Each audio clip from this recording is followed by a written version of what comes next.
Hi, what's up everyone? My name is Shane and welcome to i-GYMTALK TV.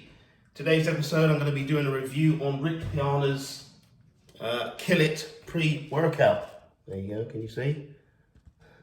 As you can tell from the top, and I am a Rich Piana 5% fan, always have been, God rest his soul. However, this is not a biased review by any means, alright? So my last video I did a review on the Hustle pre-workout. Decided to go and get a pre-workout, which I've never done before. Walked into the shop, God knows what to buy. So I did a bit of research on the type of ingredients that I need. And I just brought, a low-end market product, right? It wasn't like the famous C4 or Redcon one or, Grenade, all the other ones that you see. The reason why I did that was to save a little bit of money because, training all the time and buying supplements can be expensive. And I'm a bit suspect of the supplement world. I think I've said it before. There's a good documentary on Amazon Prime called Sups, and sort of explores the world. I wouldn't say exposes, but definitely explores, the supplement market when it comes to bodybuilding products. So I bought that one. I liked it, and then I thought, okay, let me go and do another review on a more high-end product, a bit more well-known, a bit more expensive. And see if there's any difference. So I brought Rich Piana's Kill It. I thought brilliant. Like I said, I'm a Rich Piana fan. Why not go and buy one of his products and see what they like? Again, lemon and lime flavor. Love lemon and lime, just like the Hustle pre-workout. So if we talk about taste for a minute, disgusting. Okay, this was disgusting. I hate drinking it. I literally have to down it and hold my breath. It's that bad. Whereas the Hustle pre-workout was delicious. It was like, I think I've said it, eating sherbet, the little sherbet things you buy from the shop. But this one, awful. Lemon and lime, no. I don't know if you can see that, a bit blurry. But yeah, I was very disappointed by the flavor. Would not buy this flavor again if I was to buy this product, that is for sure. But yeah, it had all the ingredients that I wanted it to have. The L-tyrosine, citrulline, taurine, caffeine, all those ingredients that do the basics, keep you pumped up, endurance, strength, improves blood flow, dopamine levels, even gives you the tingle, Unlike the Hustle, when I took this, at least for the first few days, I got a nice little tingle sensation in my lips, in my arms. I thought, oh, this is good, this is really good. After a few days of that, I didn't really get that sensation anymore, but I still felt,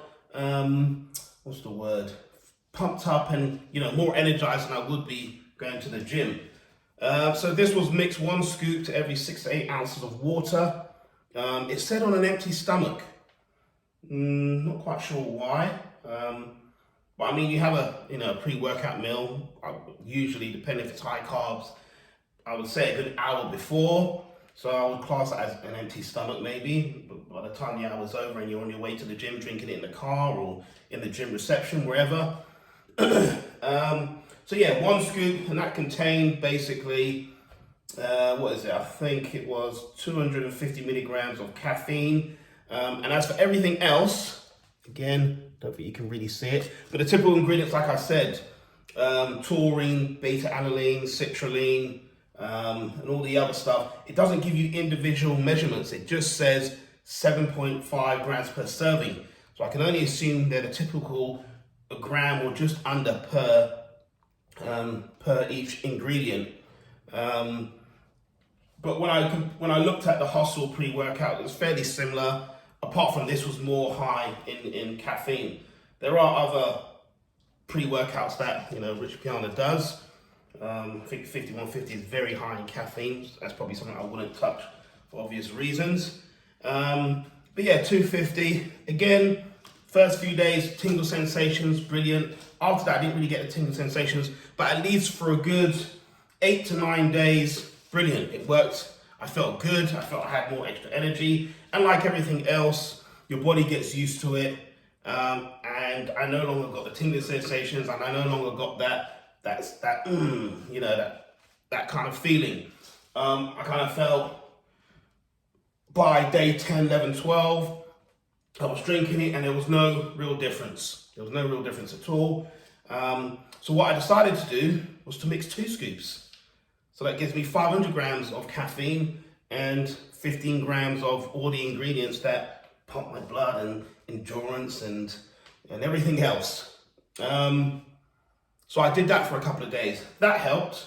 That kind of gave me the tingling sensations back. But again, your body gets used to it. And 500 milligrams of caffeine is a heck of a lot of caffeine, okay? Not for the faint-hearted, not for someone who has, heart conditions, palpitations, high blood pressure. Not something I would want to do for a week anyway. I certainly wouldn't want to take 500 milligrams of caffeine for a week. But I thought I'll give it a couple of days just to see if it made a difference, and it did.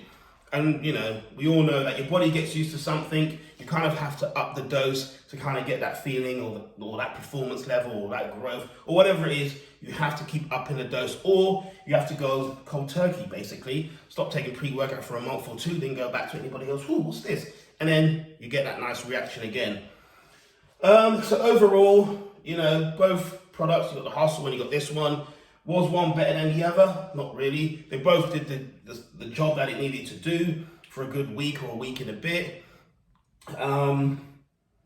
Both contained the ingredients that I wanted. Like I said, you need to research. I mean, they have extra stuff, like I said before, root extracts and all that shit. I don't think you need all that stuff. I just think it's just extra stuff to make it sound better than another model. You just need the typical proven scientific stuff inside that's going to do its job. Other than that, I don't think it really matters what brand you buy. And as for flavor, well, that's just for taste, isn't it, really?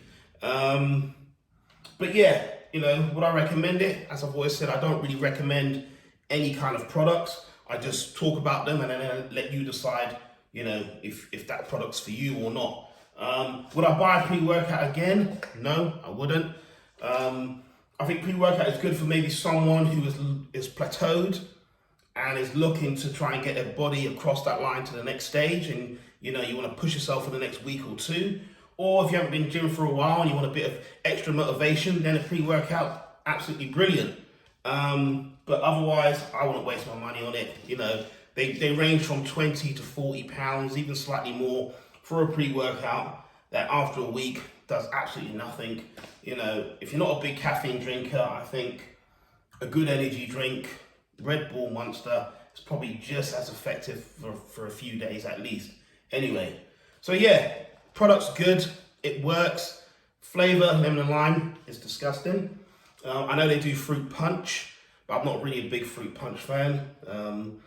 But yeah, flavor's disgusting, that's for sure. Tastes like medicine. But yeah, it works like the other ones, and I would imagine pretty much all the other pre-workouts do exactly the same job, all right? So yeah, so that's my review on Rich Piana's Kill It, if you haven't seen it yet. So yeah, thank you for watching. Remember, please help my channel grow. Subscribe, comment, like, negative or positive, I don't really mind. Positive criticism is appreciated, all right? But yeah, thank you for watching. Stay tuned for my next videos. See you later.